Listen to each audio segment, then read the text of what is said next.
Malapit na palang eleksyon sa barangay.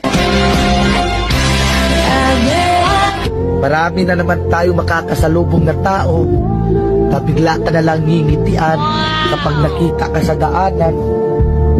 Yung suplado at hindi mo malapitan yung may problema ka.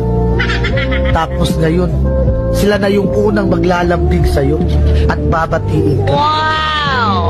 Plastic ang ugali. Oh no!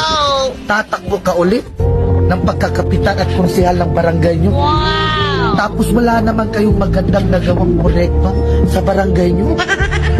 Mahiya naman kayo. Tapos magtatanong kayo kung ilang buntante sa isang bahay. Pero nung panahon ng pandemic at ayuda, isang ayuda lang sa isang bahay. Tapos kung mamalasi ka pa, wala ka pang makukuha na ayuda kapag kalaban mo pa ang tagalista. Kaya vote wisely para hindi sayang ang boto natin. Tandaan nyo, sa ating boto, nakasalalay ang panalo ng isang kandidato.